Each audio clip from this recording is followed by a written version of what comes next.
I tell you to sit y'all's asses down on the couch? I just want to be a classic hot boy gentleman now. Yeah. Yeah. Like I'm buying like I've become like a bit of an audiophile now. Like I'm buying like old, like vintage like record players and shit, but they have like high design. All right, let's talk about that. Yeah. Let's talk about that. Before we talk about that, we're going into the intro. What's up? It's 3 black guys on the couch. 2. Yes, thank you. Actually, it's 2. Yeah. Let me stop front. Thank you, Sean. I appreciate that. This ain't 3 black guys on the couch. It's 2023. We're not lying no more. Yeah, we ain't lying no more. It's 2 black guys on the couch. And I'm Austin. And Austin. I guess he honorary black, but there's certain things he can't say. I'm wearing all black. You wearing all black. Yeah. But you know there's certain things you can't say, right? You want to go run through those? You already know. You almost got me. Where 2 black guys give you their take on everything, and a white guy knows his place. In the middle. In the middle. Please like and subscribe. 3 black guys on the couch. I'm O'Neal. I'm Austin. Sean Famoso. 3 black guys on the couch. All right, so I want to actually just go back to what you said, Sean. You're getting into vintage, not vintage, but high-end like record players and receivers and all that, right? Yeah. Okay, so Pete, I live in the arts district. I don't even know if I told you this before, but I'm gonna repeat it.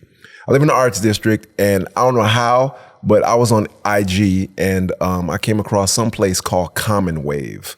I didn't know that there's levels to literally everything in the world. I thought, I saw it and I saw that some of the stuff, the components, and I was like, oh, this is dope.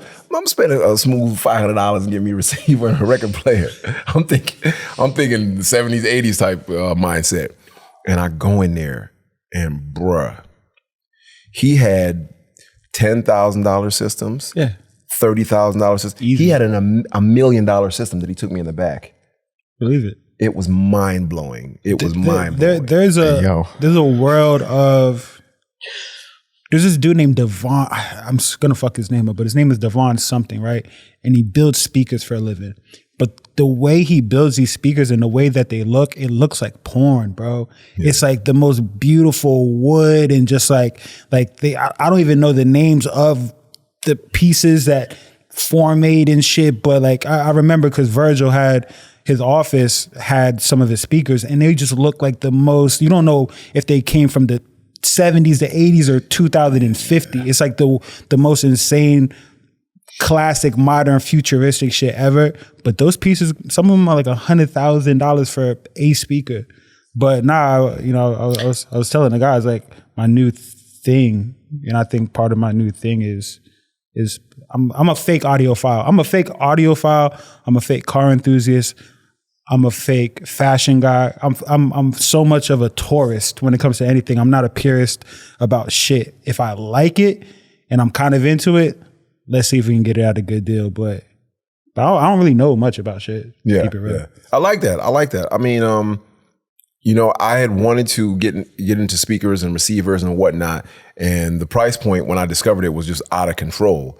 And I was having Kale at the gym build me a speaker, and I was going back and forth with Austin, like, man, this is expensive as hell, man. This is expensive as hell. Austin's like, well, just don't do it. Tell him you ain't got the money to do it, and just do it later.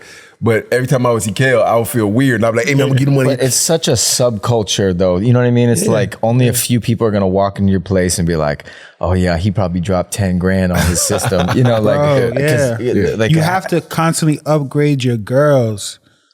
Because if like back in the day, if a girl walked into like my crib, she wouldn't understand it. But now you just have to have this type of friends, and especially the type of like, you know, women that you want to entertain that will respect it and ask questions like, why is this record player hanging on the wall that much more special? Oh, because I had to go to Munich to go get that. And it took 3 months to ship it over, and there's only 10 made, and I can't pronounce any of the buttons. But nah, you're right. It's like it's such a niche. But I don't know. I feel like the older I get, I'm realizing that I'm getting old by my interest changing constantly, and it's no longer, you know, like what Jordans came out. Yes. How old are you now? I'll be 34 this month. 34. Yeah, man. I just turned 35. Yeah. But yeah, you're right. You're right. It's a great time. But you like your interest in sneakers and like material stuff kind of starts to fade a little bit because it doesn't really mean there's less value in it to you. You know what I mean? Like the things that mean more to me are like, some of it is not even objects anymore. You know, they're like things that I've done that like can't actually be taken. Yeah. You know, like accomplishments or like, you know, even just like running a marathon even is like. Sean, you got a ridiculously successful record company, man. I've been wanting to ask you this for a minute, but I never asked you this, so this is a great opportunity. The podcast. The podcast, perfect time. You didn't want to burn content. I didn't want to burn content. For all the time I've known you, I never want to burn content. What made you say, what made you get into music? And after that, what made you say, I want to start a record company? Yeah, I didn't mean to. I was throwing parties in college. I feel like throwing parties is like the most common denominator. If you weren't ever a promoter, then you're probably not really in the music industry. It's especially like from like a label exec type of realm. Because I feel like, you know, like being able to bring people into a building on a consistent basis is the telltale sign of kind of bringing people to music or bringing people to a new idea. But anyway, like, now when you're in college and you're throwing parties every week, some weeks you make fucking $30,000 at the door, and then other weeks you book Gucci Man the same week he goes to jail and you lose $50,000 before the party even starts. And it's like such an emotional roller coaster. Not to say music's any different, but you get to an age where you're like, damn, when the girls stop liking promoters, and it's kind of like being a promoter is more of like a than it is anything else. Mm-hmm. Yeah. And like you kind of say to yourself like, damn, am I about to be like a promoter for the rest of your life? Mm-hmm. And I think in that same breath, it was around it was perfect timing. Like I had some best friends that were, they just finished school at Full Sail, which is like this like, you know, production school in Orlando. They also made beats. We grew up together. They started to rap. We were managing. We didn't know what the fuck we were doing. It started to kind of work. We got fired. We're still throwing parties. And then I started thinking like, damn, like I would love to be on the side of Gucci Man that gets the $50,000 to come walk in a club versus being the scared promoter, hoping that they show up. That they show up, having to deal with the door, security. Did it rain? Oh, it rained. So everything, all the promo that we did is out the window because nobody's coming out in this tornado or whatever the case may be. And slowly we just started to kind of transition into being on the other side of the fence. And, you know, from our early artists like Rory, then, you know, finding artists like Q and then Drum and Black and Summer Walker and everything in between. It's, you know, like this is like the super fast version. But I mean, I think a sense of social growth and just like applying the same skills that we learned from, you know, passing out flyers hand to hand to making people believe in, you know, what we thought was dope, you know, sonically.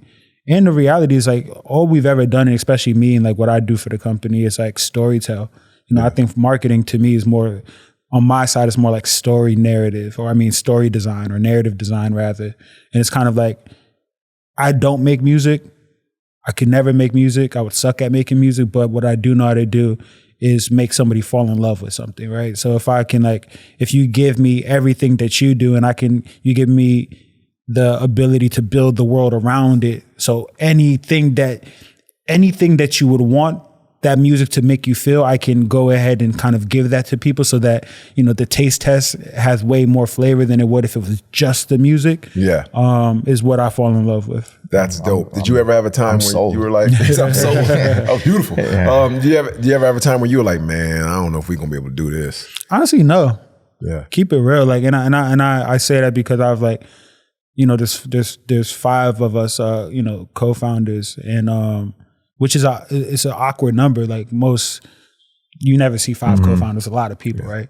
But you know, we came together right out of high school into college. We all grew up together, all best friends. So there's the element of like not doing it by yourself that allows you to like always have somebody to fall back on.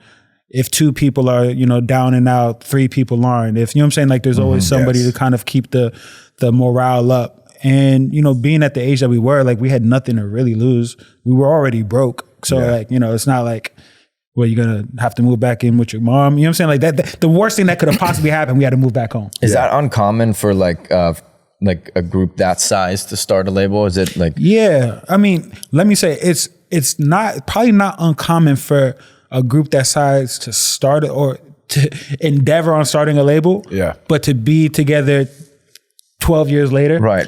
is definitely the lottery pick. Yeah, I mean, it's like that old saying that, if you want to go far, go by yourself. But if you want to go farther, I'm probably fucking that up. You go with a whole group of people. Bro, together. Yeah, no, I've there used to be like a really, quiet question in the industry of basically like how do they make money? Like there's 5 of them. And if there's like, people try to count your pockets and things of that nature. And not that it's important, but I would say like, I would love to have 20% of $1 billion and 100% of nothing. Yeah. So I've never thought about the company in the sense of like, what's my take? Or, whatever the case may be. But it's interesting because none of what we've done and none of what I may have accomplished or what I may have would have been possible without these other 4 guys. Yeah. So I couldn't even, I can't even process the thought of equity over, what we've built together. Yeah. And I'm sure that outlook is decidedly why you guys are so successful, because it's not like, what's my take? It's just all do this together. We it's a very egoless company. We all have egos outside of the company and like, in your everyday life. But when it comes to like each other, it's like, nah, we know everybody has the utmost respect for each other and what they bring to the table. We all, we all are superheroes in our realm and know that only together that we become like the fucking Megatron or whatever it is. Yeah. Do you feel like what you were explaining, your role is in the company, the storytelling essentially and whatnot.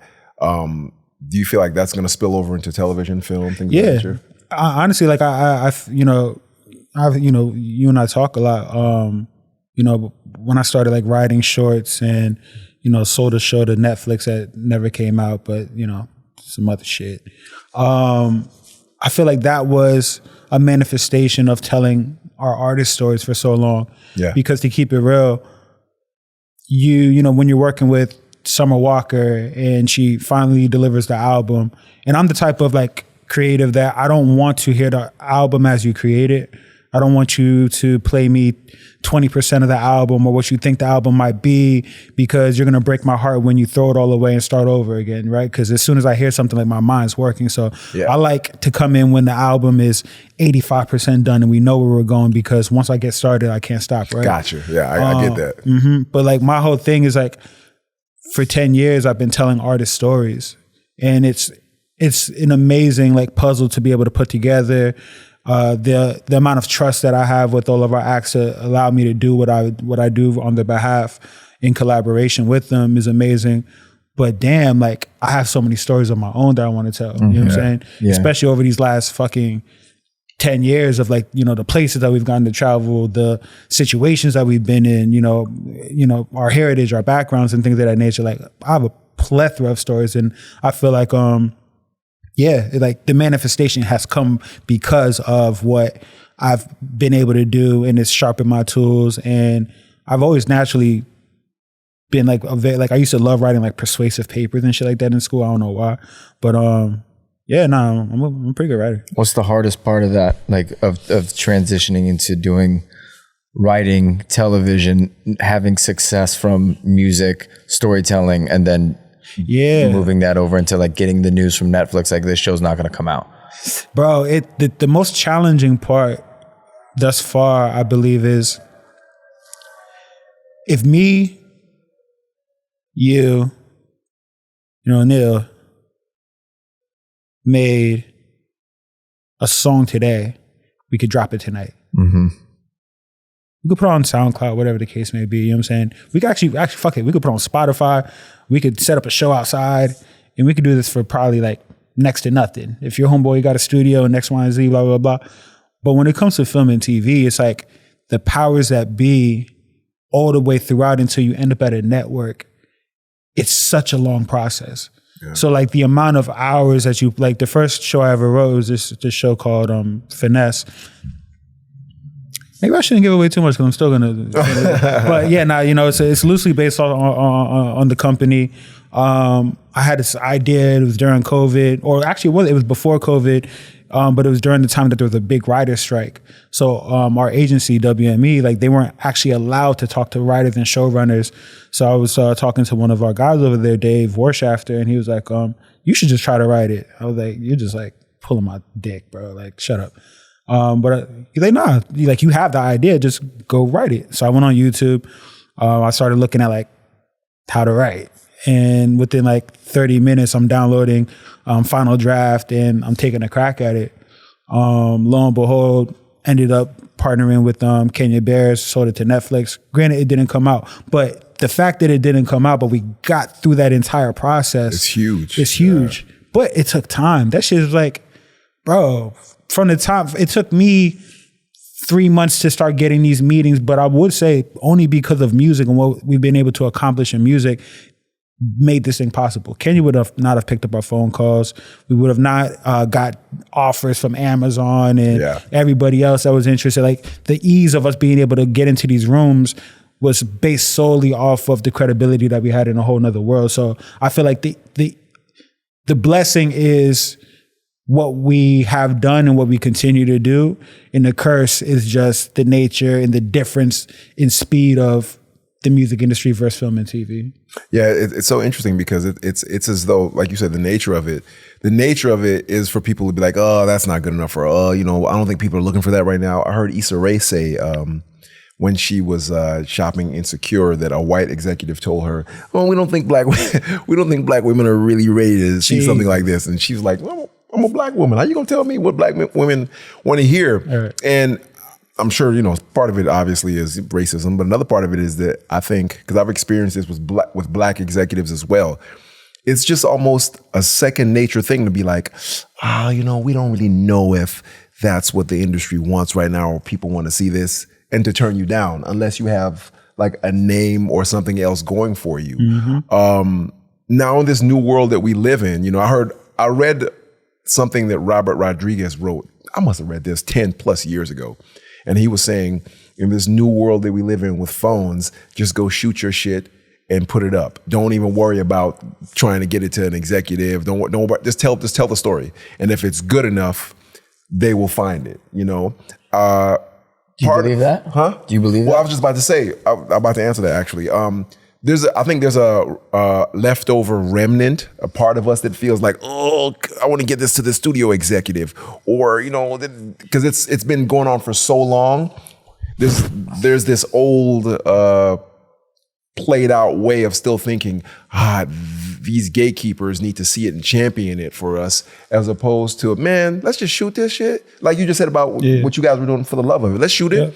And let's just shoot 10 episodes. Maybe they're 10-minute episodes. Put it up on YouTube and not even think about it anymore. You got another story you want to tell? Yeah, let's shoot that. Put up 15 episodes. Maybe they're 15 minutes. Not even think about it anymore. And you just continuously do it. And after a while, you have this body of work that you've accumulated, and now people are interested in it. But you were just doing it for the love, right? Mm-hmm. Yeah, I think it's like it's a double-edged sword, right? It's shooting your shot, no matter what, you're gonna learn something different every time you put out a piece of content, right? I've been loading up. I have like a couple of shorts in the stash. I have, a feature that I'm trying to finish up right now. I got me a little pop-in manager. I got me the agent. Like I have like all my little pieces, right? Yeah. I've done nothing publicly except for this podcast. I've done nothing publicly because I want my shit to be so tight that when I hit the ground running, it feels like bro, I roll out artists for a living, right? So like I'm basically going to be rolling out myself, right? Yes. So it's but I sometimes question like if I am putting too much pressure on what I think the process should be for myself, but I realize I don't think so. And that's because people's attention spans are short. Mm-hmm. You have to be like the back in the day, something was considered to go viral on YouTube when it hit 1 million views. You know what I'm saying? Like artists were getting signed after 60,000 views because things were like, bro, like that's nothing now. Like the world is a whole different place. And I feel like you have to if you have whatever your resources are, you have to use them to the best of your ability to make that happen. Now, if your resources are YouTube is the way to go because that's what I have, bet. Go get some extra ad dollars, put it against it. Like there's a whole little tricky world inside of this thing that you can't ignore. And the longer you ignore it, the longer you're going to be spinning your wheels. But you have to kind of prepare yourself for the lightning in a bottle. I think not having your shit together, but having lightning in a bottle is the same thing as having a one-hit wonder. Yeah. You know what I'm saying? A one-hit wonder is like, granted, you made that amazing song, but you had nothing to follow up with it because you weren't prepared to get lucky. Yeah. If you're prepared to get lucky, you're golden. So I'm just trying to prepare myself to get lucky. You know what I'm saying? So once the luck hits, it's like, all right, we have a lot more to follow up with that. That's well said. It's like work. It's like when you put the work in and then it meets the opportunity. I think I've been around some artists that are very like hold everything very close to the vest. You know what I mean? So it's like, it's almost like it has to be perfect.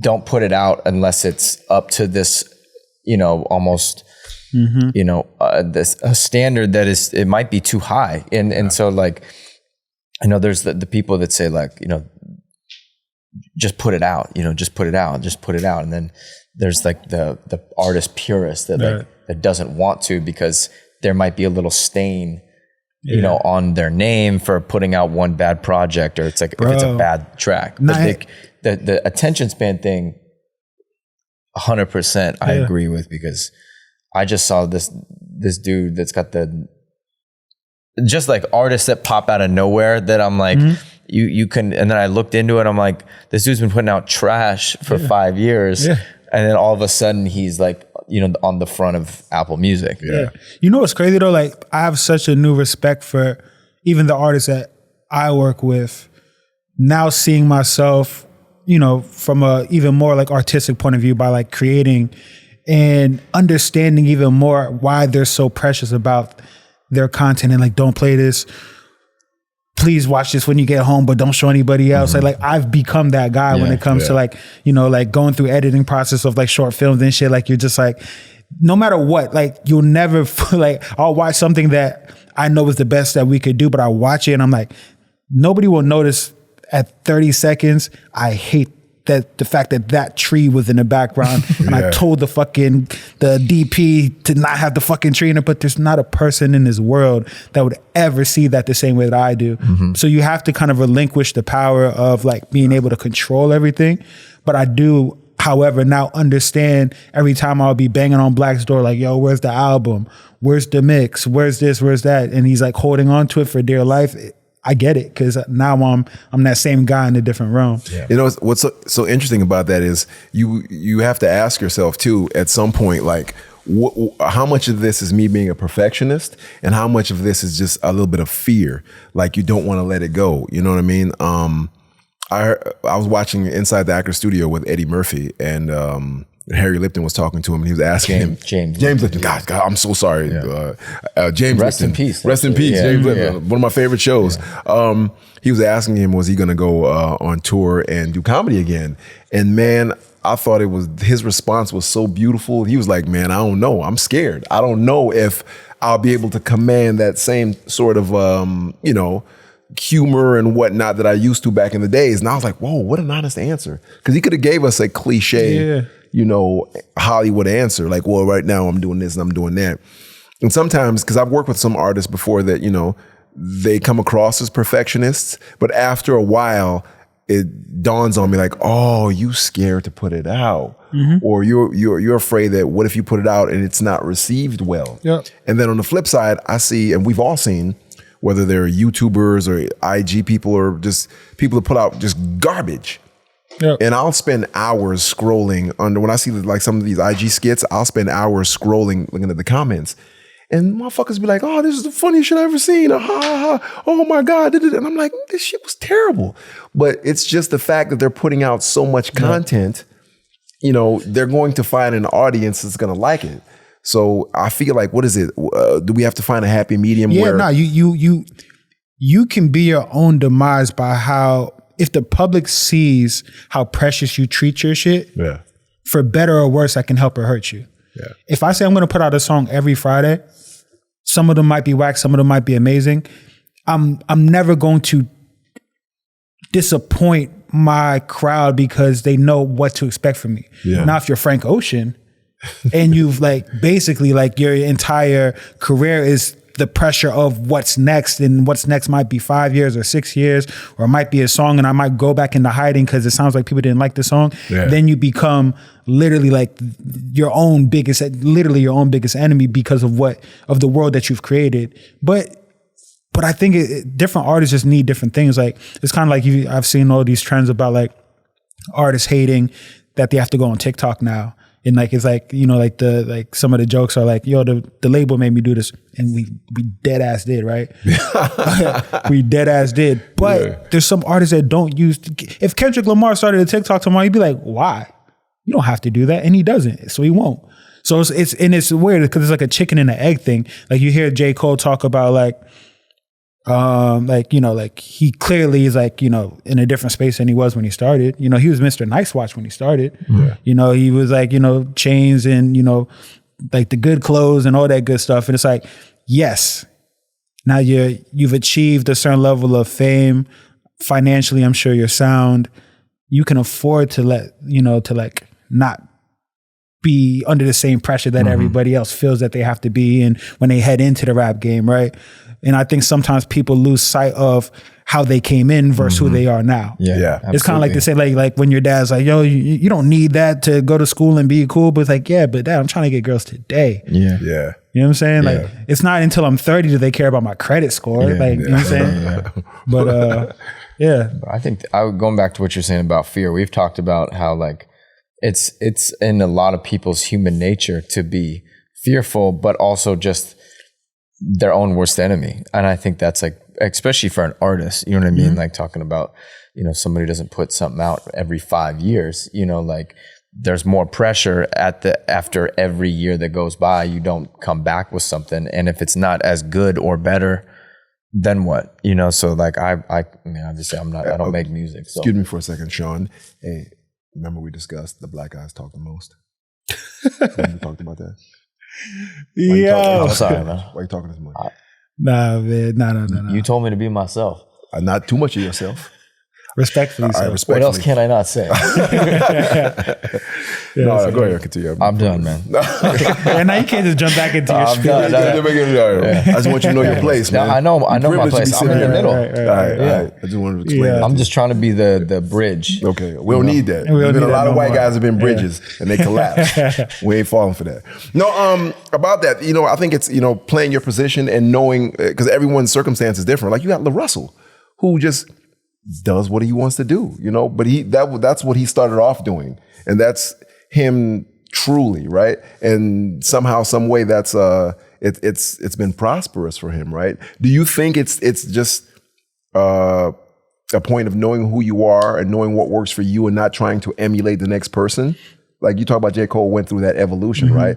LaRussell seems like he's who he is right now. Like he's not gonna evolve into like a shiny jewelry wearing dude. Like he's like, this is my shtick. Not even, I hate to disrespect it, not even shtick, but he's expressing himself truly. Yeah, no, I think it's a mix. I think any artist is silly if they don't study the game, if they don't study the atmosphere of what's going on. I think nobody is as authentic as they make themselves seem. I think everybody is incredibly influenced by, you know, people around them, things that they grew up in, and at the end of the day, an artist always is going, like I've seen artists hit a switch between when they're not on stage and the minute they step on stage and they're a totally different person. And not to say it's inauthentic to be that different person. Like, no, like, you know what the role is right now. And I guess I say that to say like, there's a healthy balance of intuitively knowing who you are as a person, but also knowing what it takes in order for everybody else to get to know you as that person that you want to. Sometimes you have to bait and switch. I still believe in the bait and switch. Like, you know what I'm saying? Like, you can't what's the fucking the people that knock at your door? Jehovah's Witness? Yeah, you can't Jehovah's Witness every situation. You know what I'm saying? Like sometimes you gotta like pull up with some candy first, you know what I'm saying? Then hand them the Watchtower pamphlet, tell them that they're going to hell. I remember when the 20th anniversary of Reasonable Doubt came out, And one of Jay-Z's boys was talking about it, and he was saying how he was in a car driving with Jay, like I don't know if it was the late 80s or early 90s, but they were listening to KRS-One or some positive rapper. And he was like, yo, that's how you need to be rapping. That's how you need to be rapping. And he said, Jay was like, nah, they ain't ready for that yet. We got to wrap it in some candy paper first, then slowly. And to think that he was thinking like that even way back then when he was young is just wild, And some of these niggas is liars too, right? Because the reality is like, I love when people like look back retrospectively on their career, or people would do it on their behalf and be like, yeah, step 1, I did this because I knew in step 7 I was going no. A lot of times, us included, we're just trying shit. And as you try things and you realize, all right, like these 3 things didn't work, but this one thing kind of had a little spark. Then you double down on the spark and try 2 new things. And then like slowly you have what you can deem as like your formula, right? Yeah. And that formula is what Travis Scott has now. Like, you know what I'm saying? Like, but he didn't start, like LaFlame wasn't always LaFlame, you know what I'm saying? But so yes, niggas is liars too. Don't always believe, like I believe like 50% of like come up stories, because I know some of y'all. Yeah. Do you think it's easier or harder to come up as an artist today? So much harder. Like the gift and the curse is the barrier of entry. You know what I'm saying? Like even, I'm not even gonna do the 20-year thing, but like 20 years ago, who has a studio? How expensive was it? Like shooting a video. What? That's fucking Hype Williams days. Williams, you know what I'm saying? Yeah. But then you have then you get into the Spiff TV days, right? Like who the dude in Miami that was like started to shoot like the early like Meek Mill and like Rick Ross videos and shit like that. In Atlanta, we had this dude named, I can't remember his name, but like shooting all the Travis Porter Waka Flocka videos, $5,000, $1,300. But nowadays, so that changed the world and allowed everybody, or a lot more people, to be able to start being a part of the attempt. Then you have programs like Fruity Loops and Cakewalk and Pro Tools. Like they started to make the crack version so kids could get in and start making music in their house. Everybody can make music.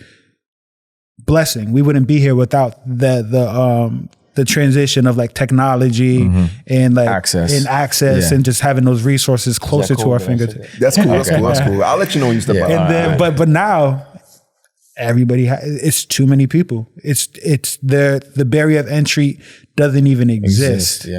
And now as a new artist, you are fighting for your life to be noticed. Wow. Literally fighting for your life to be noticed. It's tough. Obviously we have our established acts, but we have a handful of up and coming acts that nobody knows about because we have yet to figure out how to make it happen. Do you feel like things are going around in that proverbial circle, like it's gonna circle back around to purist type music or artists popping up? Because back in the days you used to hear stories about artists popping up at small venues and just performing continuously. Because you don't see that anymore. You don't really see. I think so. The silver lining in what I just said is at least the world is becoming bigger. Yeah. The globalization of music is the biggest artist in the world is a Spanish guy. Yeah. I don't speak Spanish, but if you don't know who Bad Bunny is, then you're silly, right? Yeah. And that is impossible to have ever happened if you didn't have Spotify, Apple Music, people traveling more than they ever have, the diaspora, all that type of shit. Look at Africa. You know what I'm saying? Like back in the day, if reggae music was the only thing outside of US, black music that you would get. Yeah. And now they're like, we just talked about it, like, half of the culture is going to Ghana every December, going to Lagos during December, big ass festivals, big ass clubs, the most beautiful hotels. Like Africa's not what they thought it was. It's the most incredible place in the world. You know what I'm saying? So I think that's the blessing is you don't only have to talk to the people in your neighborhood or the people in your city or the people in your state. You can talk to the world way easier. So we've stopped focusing on what can we do nationwide. It's like, like what's up with London? Yeah. What's up with Lagos? Yeah. What's up with Ghana? South America. So still hard though. Real quick, you just looked at me weird when he said something about Ghana. No. What do you want to get off your chest? No, I was gonna make a joke about you not going yet. Go ahead, say it. Have you ever been to Africa? No, Austin, I have not been to Africa yet. Are you asking me that because I'm black? No. Why did you ask me that? I want Austin to go to Africa before you. Well, Austin, if Austin go to so he always does this thing where it's like, oh God, please, like I'm not ready to die. I haven't been to Africa yet. You know what I mean? That's like that's like his stock line. You know what I mean? So I'm glad you're saying that, Sean. That's just my inspiring. We got to book Austin. I'm hopeful that's my excuse of getting murdered. Like if a serial killer come in and I'm like, yo, don't kill me yet, man. I ain't even been to Africa, and I'm hoping they be like, all right, you can go. Yeah, man. Yeah, I feel that. Yeah. Let me take you. Now, if Austin go to Africa before me, then what? I'll give up my black card. You ain't going to Africa before me. I'll whoop your ass for you. Yeah, but Ghana in Lagos in December is like, it's mind blowing. And what's so dope is like, there's so much obvious like culture and just like the richness of just like, you know, where you come from and like, you know, like just kind of seeing it firsthand. But there's like, bro, there's skate teams out there. Like one of our homies has this company called Waffles and Cream. Bro, it's like, it's the supreme of West Africa. You know what I'm saying? You know, they're building fire skate parks out there. Like they have clubs that look like your local Delilah's and One Oaks over there, just way more lively, way more popping, partying until 7 a.m, riding horses on the beach. Like my half of my whole company's over there right now. I'm the only one that stayed back. Like I can't wait to go. It's so crazy we got hookah. Huh? It's so crazy for all these years. Africa has been portrayed as this, this desolate place that that you don't want to go to. You know what I mean? And then you hear all these stories that Ghana is popping, all these areas that are beautiful. Why are you smiling like that, bro? I'm sorry, man. What do you want me to do, bro? He's just Sean. Straight face. I thought of something funny. I'm not gonna say it. Say what you thought about. It's gone. Side note, Sean. This is why, man. You got to watch these colonizers. Man. He said it in the middle of us, like I've infiltrated 3 black guys. Yeah, whenever they just remember like the 3 a.m. feed the children commercials and shit. Oh, that's what. Okay, see, that's what I he said it. Okay. So I was just like, but that's like the image you see in the States. You know what I mean? It's like, you sure that's not your colonizing blood? I've seen back-to-back Ferraris and Phantoms pulled up to clubs out there. I've seen black wealth at its highest. You hear that shit, Black Kings. You hear that? At its most pinnacle. That's beautiful. But it's dope and it's so accepting, and the food and the weather and just like, could you see yourself living there? I follow this IG of this real estate broker there, and she's always showing these beautiful homes for obviously considerably cheaper than here. But could you see yourself having a home there? I'm building a house in Jamaica right now. I'm gonna focus on that. I'm gonna let the homies build the house in Ghana and Nigeria, and we'll just like trade keys. That's beautiful. That's what I'm on right now. If you didn't know Sean was Jamaican, huh? I did actually. My brother, that's saying. Yes, sir. There's white Jamaicans though. 100%. Yeah, I remember being on vacation in Jamaica. Like, hey, what's your guys' names? Like, look at me like I'm crazy. Like, nah, nigga, we live here. That's dope. You ever been to Jamaica, man? Me? Yeah. No. You ever been anywhere like black? Anywhere black? Yeah. Brooklyn. The old Brooklyn. Not the new one. Not like that. Like Bahamas, but like tourist Bahamas. Yeah. You plan on going anywhere black? I'm gonna go to Africa. Ooh, why are you pointing to Sean? Well, Sean, you gonna take him to Africa? Why you gonna take him to Africa? We gotta get your citizenship right. So get on that. Well, I can get a visa. Just take a couple weeks. All right, bet. You have until December. I feel terrible saying that. I'm just gonna get a visa. Yeah, I'm gonna get my citizenship fast. Man. Are you good to go to Africa with your status? I checked it. I can go to Africa without a visa. I can go to Ghana without a visa. Good. Yeah, so I'm definitely planning on going this year. I bet. Yeah. See you there. Yeah. Reluctantly bringing you along, but it'll be dope. Nah, y'all have the time of your lives. Oh man, I can't wait. 100%. I look forward to it. South Africa's fire too, and especially with like the new I used the word new. That sucks. I'm one of them, but like with the I'm a Piano movement. Yeah. It's just like wait back. What is the I'm a Piano movement? I'm a Piano's like I want to respectfully describe the genre without anybody commenting below. Can you look it up on here for us? Yeah, so I'm a piano. Yeah, sonically sounds like if the Sean definition of I'm a piano is if African tribal music met electronic soul at the most amazing BPM with the best drums and the best like melodies over Afrikaans, like which is like one of the dialects that they speak in South Africa. And the most amazing like choreography, like just club choreography ever. That's I'm a piano.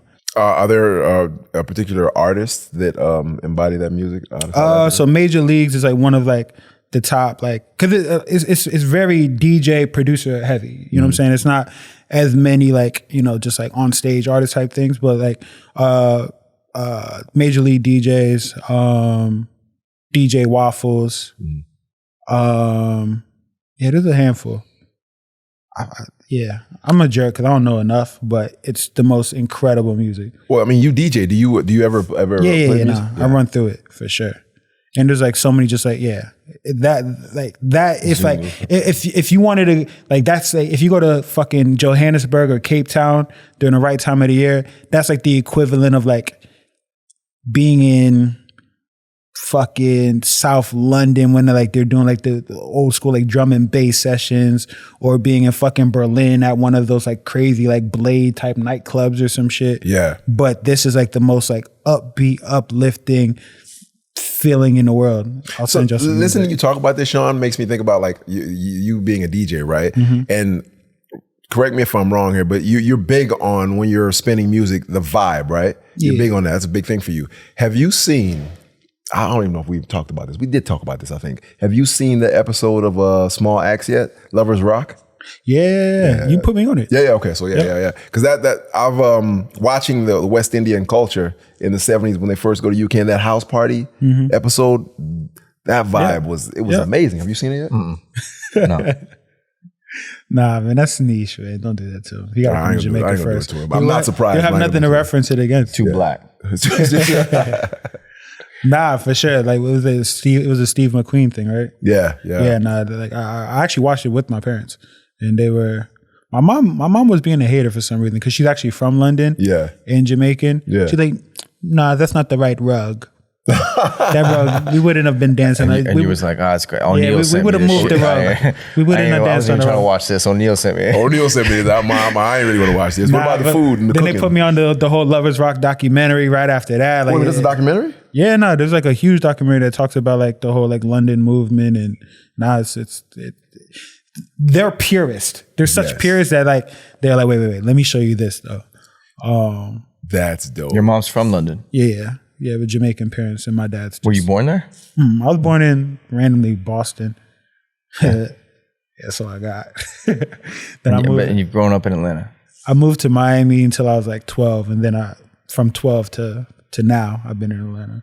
So like my formative years are Atlanta, but everything before that was just with a bunch of white Jewish kids in South Florida. Yeah. But I feel like that primed me for like life. You still got a crib in Atlanta? Yeah. It's funny. Like in 93, 94, I went to Freaknik in Atlanta when it was huge. It used to be like a black college spring break. I was 5 years old. Huh? That's crazy. And we were young, bro. That's crazy. I just dated myself by saying that. All right, let's not talk about that. Let's edit that part out. Freaknik? It sounds like some 90s shit. But the Freaknik, if you ever see Freaknik merch, it's the most fire merch ever. Bro, I mean, they sell merch? Bro, well, like whatever the old t-shirts were from. I mean, they didn't have merch. They look like a t-shirt. They look like cartoon versions of like Sir Mix-a-Lot covers. I like just like. Oh like, yeah. It's like I'll send you some. I mean, that we talking about like early fashion back then. Like when I was in junior high. I'm really dating myself. When I was in junior high, everybody in Detroit had. Folks at home, just tell them how old you were. 47. Okay. Yeah, 47. Yeah. When I was in junior high, everybody had cliques, right? everybody had a clique. And when you had a clique, you had to have matching crew necks, right? So we all went to the printer or whatever. And then, you know, back in the days, they had like Bugs Bunny dressed in like hip hop gear or whatever with sneakers and shell toes and shit. And we had these red hats that said the Real Boys. Our clique was called the Real Boys. So BOYZ. Yeah, my high school clique was called Free City. Free City. Oh my God, what the fuck? But now, speaking of crew necks and printers, I used to like make fake Bape shirts and wear them to school. Yeah. I used to like, and they looked terrible. Yeah, because you know, like you're screen printing, but like, but you're not screen printing. You're getting like the printable paper. The iron on. Yeah. See, I would buy like fake shit off of eBay and wear like, and this is like back when like, not to say Dolce & Gabbana was cool, but if you had it, you were cool for whatever reason. So I would have like these fake $20 shirts. But you thought you was fresh though. I thought.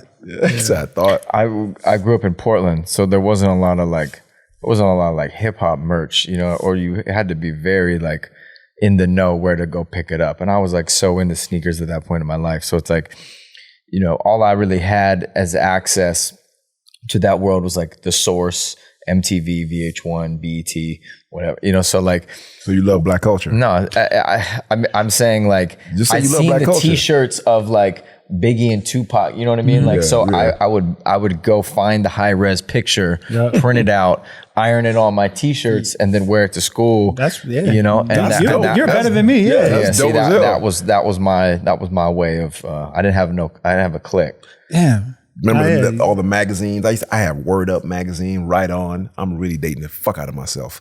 Word Up, Right On. Then The Source came out. When The Source came out, that shit was different. Yeah, I mean, do you miss like do you ever miss like getting the kind of like you know, like who's hot right now from a magazine, like what artists like to read about, or like getting the story from the magazine, or is it like too accessible? Yeah, no, that's interesting. Like I think information is so accessible now that we try to turn it off more than we try to like get the information. Because you really used to have to trust. You would really trust the reviews and like the tastemaker from Five Mics. Yeah, exactly. You know, like that was so much in the hip hop lexicon in the 90s. You know, like what Five Mics? Yeah. What was that Jay-Z bar? He says I got 5 mics, but I got some Nas shit. Yeah, what on Ether? What are you talking about? I don't know. But yeah, go ahead. No, I was just going to say, like, even that's another blessing and curse, because it's almost like gatekeepers don't really exist like they used to, especially in the realm of you know, publicity or media. You know what I'm saying? Like, I kind of take that back, because if everybody knew the amount of money that was spent to push narratives on the internet, like your fucking shade rooms of the world, and like, yo, like people will literally, like, you get to type your own headline and send it and make them post what you want. Like, he loves the shade room. Did this person just drop the hottest song of 2020? Like, no, their manager made that and sent it and paid whatever they needed to pay in order to push the narrative of like, maybe people will agree with this tweet or whatever the case may be. But I guess I was trying to like say that it's interesting that you don't have those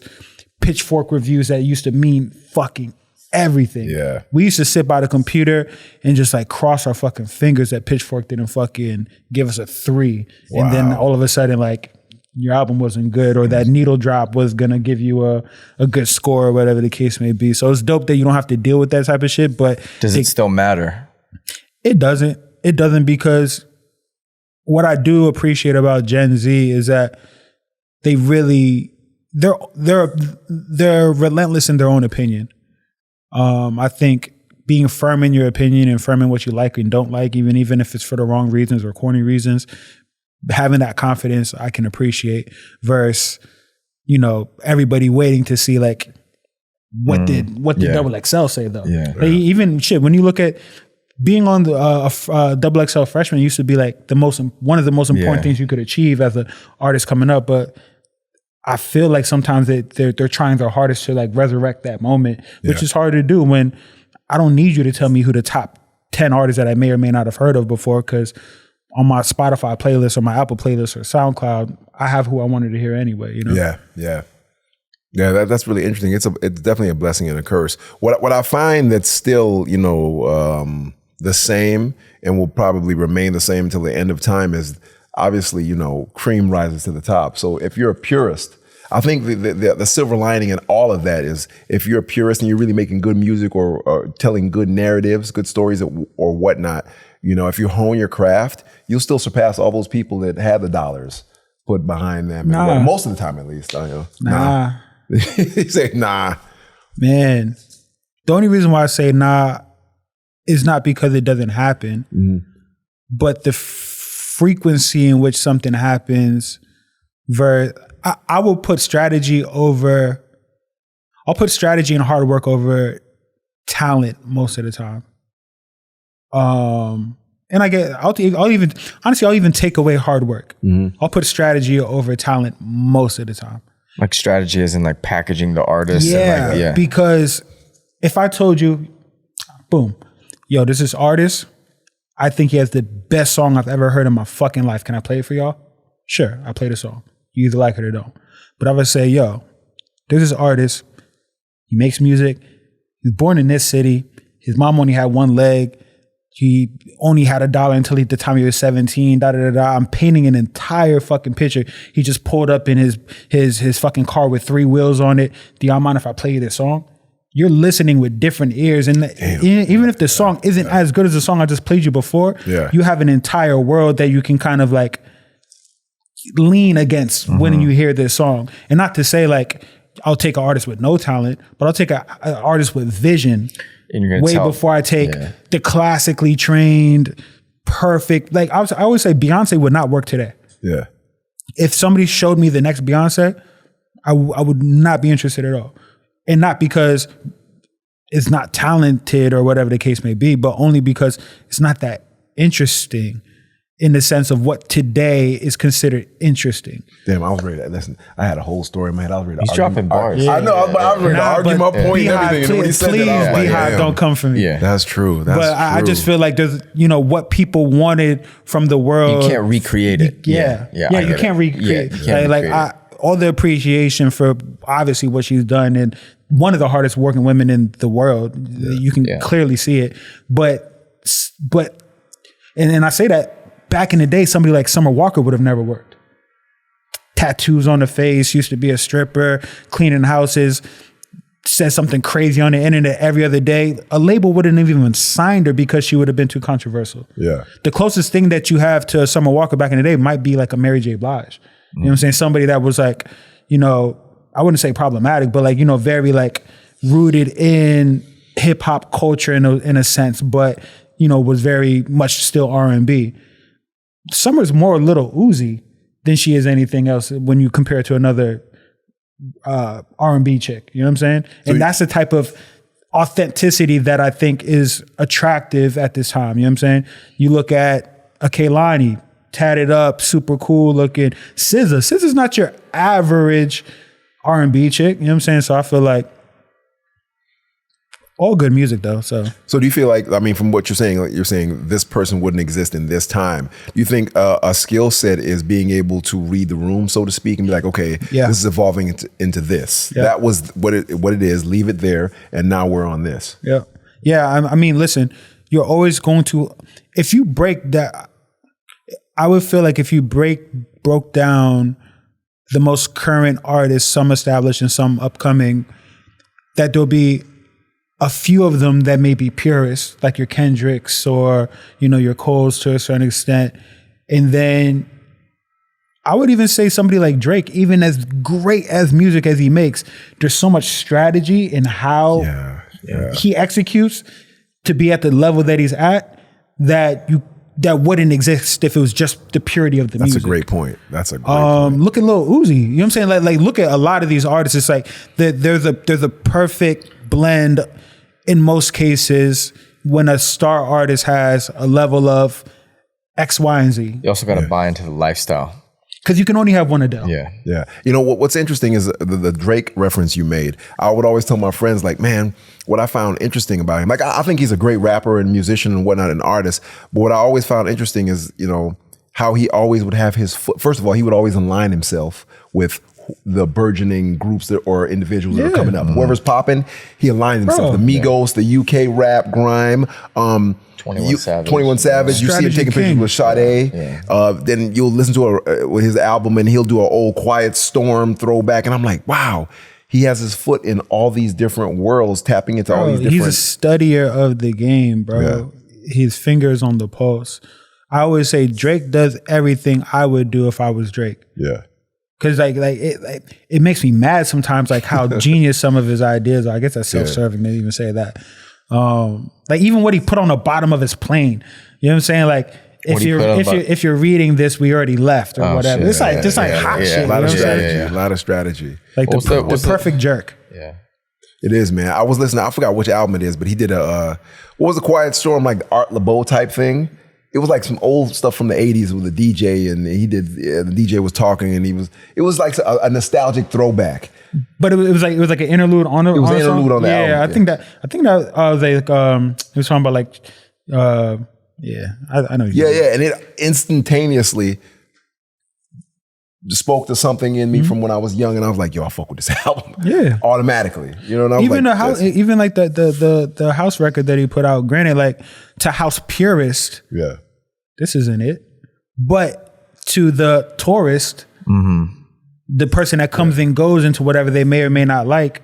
The casual Drake thing too. The casual, you know what I'm saying? Like, people are just saying like, oh, I like listening to it in the background or whatever. Like, and then I was in Capri bumping it on the boats. You know what I'm saying? Like it wasn't for some of y'all. It was for me. Yeah. You know what I'm saying? And I feel like that is not purist energy. That is strategy. Yeah. You know what I'm saying? He didn't try to make if he tried to make the best ever house album, it would have never came out. Yeah. Because he's not capable of making the best ever house record, but he's capable of bringing an audience to something that they may not have heard anymore, experimenting a little bit, spending a month in Ibiza, kicking it with Black Coffee. You know what I'm saying? Like he's capable of all that and packaging that strategy together. So, you can only have one Adele at a time.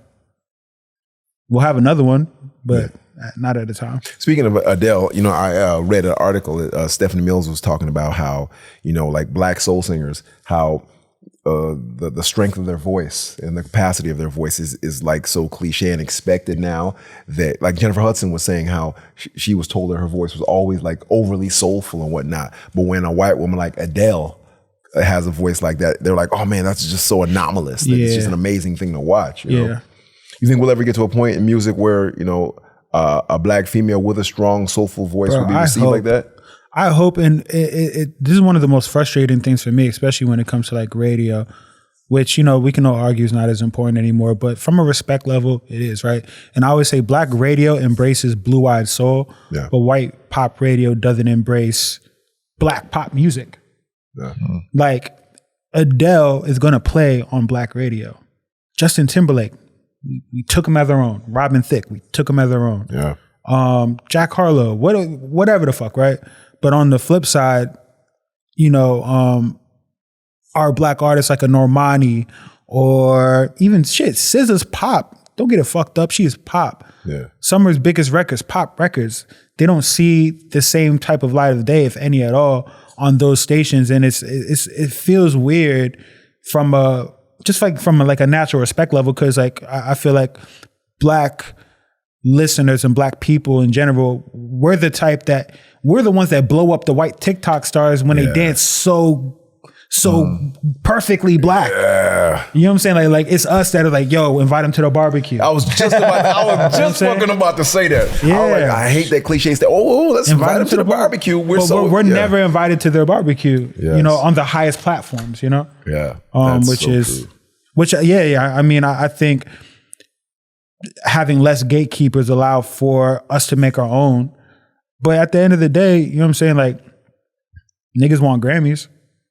It is what it is. But in that same breath, the Grammys doesn't feel as powerful as they did when I was growing up. You know what I'm saying? So they're slowly losing their relevancy. It's everything is shifting, you know what I'm saying? But I think making sure, for me, it's just like making sure you're having as much fun as you can in the process. Grammys comes around once a year. I don't think about it all year. I don't think about it until it's time. You know what I'm saying? So it is what it is. Damn, Sean, we're going to have you back on the show, man, because I had like 30 million questions and things I want to talk to you about. Oh, man. I forgot you were here. You forgot I was here? Yeah. I live down the street, so let me know. All right, we're going to definitely... I was talking about him. He's talking about me. One thing you can be sure of, you'll probably never see Austin on this couch again. You know what I'm saying? You'll be back in the background where you belong. Just remember, a black man is there generally another black guy? There is. Usually it's 3 black guys on the couch. Usually just 3. We wanted to... Austin begged me. He called me up last night and was crying. It was like, O'Neal, I know I'm not black, but I love the culture. I love black women. I love all this. So just give me an opportunity to prove myself. You're always welcome on my couch, man. You're always welcome on Sean's couch. Appreciate you. I ain't fucking with you. Whether it's here or elsewhere. I bought this couch. Can I close out? You want to say something? No. No, tell him you bought this couch. I bought this couch. We bought it from a black woman. Actually. Sean, Austin is like a young Jerry Heller. This has been another episode of 3 Black Guys on the Couch. Please like and subscribe. I'm O'Neal. Austin. Sean Famoso. 3 Black Guys on the Couch. Yeah.